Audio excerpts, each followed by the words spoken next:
Bonsoir, alors maintenant qu'on a un système Ubuntu avec Docker installé et notre domotique qui tourne avec Home Assistant, imaginons qu'on ait une petite coupure d'électricité ou quelque chose qui se passe mal et qu'on ne soit pas à la maison et qu'il faille redémarrer le PC à distance sans être à la maison. Petit update au montage. Bon, l'exemple que je viens de citer est pas tout à fait vrai car en fait, après une coupure de courant, il se peut que la carte réseau sorte du mode veille et donc n'écoute plus les paquets pour le Wake on LAN. Dans ce cas-là, il faudrait setup dans le BIOS le comportement de la reprise de courant. C'est encore autre chose, mais bref, vous avez compris l'idée. Pour donner d'autres exemples, on pourrait imaginer un assistant vocal custom qui allumerait un PC et qui du coup, sous le tapis, lancerait une commande de Wake on LAN. Ou bien pour des raisons d'économie d'énergie, vous pourrez imaginer éteindre votre serveur la nuit et le rallumer en Wake on LAN à une certaine heure le matin. Et bien aujourd'hui, on va essayer de répondre à cette solution en activant le wall, le Wake on LAN sur sa machine. Donc le Wake on LAN, grossièrement, c'est un paquet qui va être broadcasté, donc émis à tous les appareils du réseau pour dire de se réveiller avec l'adresse MAC du device. Donc si le device se reconnaît, on appelle ce paquet le Magic Packet. Donc en général, toutes les box internet des FAI permettent d'émettre ce Magic Packet sur n'importe quel appareil. Et aujourd'hui, on va voir comment mettre ça en place sur Ubuntu Server. Alors avant toute chose, il faut aller dans le BIOS pour s'assurer que le mode Wake on LAN est bien... Putain, j'ai pas eu le temps d'aller dans le BIOS. En effet, c'est bien le BIOS qui va récupérer le signal en premier. Donc pour ça, il faut s'assurer que l'option soit bel et bien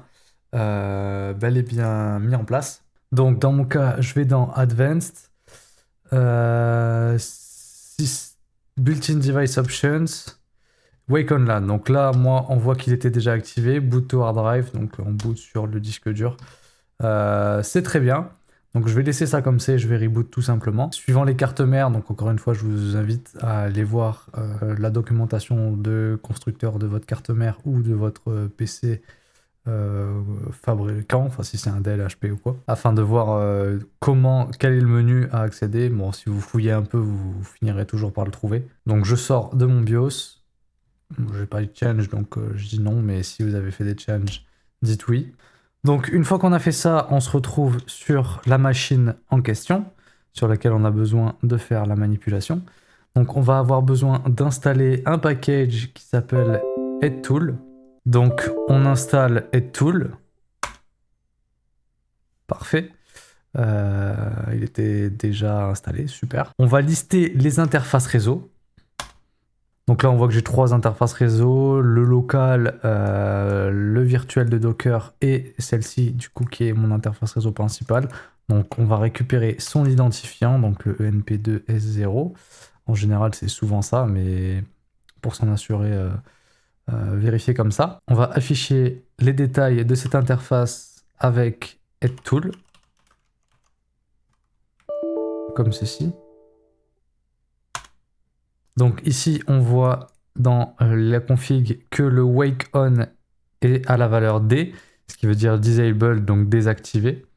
Donc ici, il va falloir simplement l'activer. Donc pour ça, on va lancer cette commande, donc afin d'activer le wake on LAN.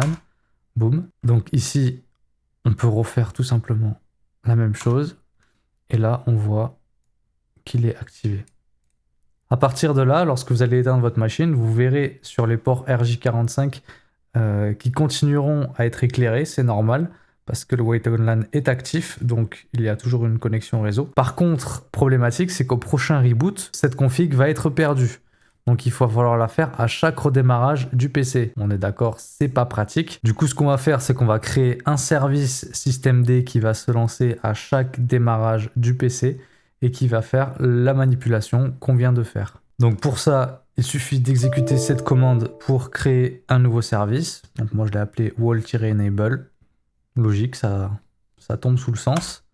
Boum, ça ouvre un éditeur de texte nano dans lequel on va copier la configuration pour le service. Donc pareil, tout ça vous le retrouverez en description. Voilà. Donc la description, j'ai mis Enable Wake Up on LAN. Service one shot, donc ça s'exécute au démarrage à chaque fois. Ça va lancer la commande pour activer tout ça. On sauvegarde, donc avec CTRL-O, entrée, CTRL-X.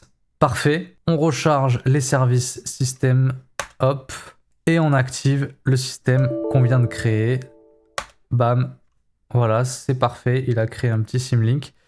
Super. Donc là, on peut reboot la machine. Ça va automatiquement redémarrer le Wake on LAN à chaque fois. Donc là, je vous propose tout simplement de faire un test. Donc pour ça, je vais shut down la machine. Donc pour le tester facilement, on se retrouve sur l'interface de ma Freebox. Donc vous pouvez le faire depuis l'interface de votre box, peu importe laquelle c'est, ou via des commandes pour envoyer des Magic Packets sur divers supports, peu importe. Bref, c'est juste pour illustrer. Donc ici, on peut voir que mon démo serveur est bien grisé, ce qui veut dire qu'il est inactif, qu'il n'est pas joignable. Donc tout simplement, je vais faire un Wake on LAN dessus, allumer. Demande de réveil a été envoyée. Et là, il va falloir me faire confiance, mais la petite LED de la machine vient de s'allumer.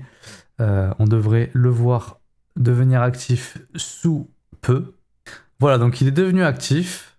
Il est joignable. La machine a redémarré. On peut s'y connecter de nouveau. Tout fonctionne bien.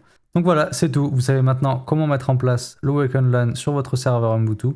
J'espère que la vidéo vous aura plu. N'hésitez pas à lâcher un petit like et on se retrouve la fois prochaine pour un nouveau tuto. Peace.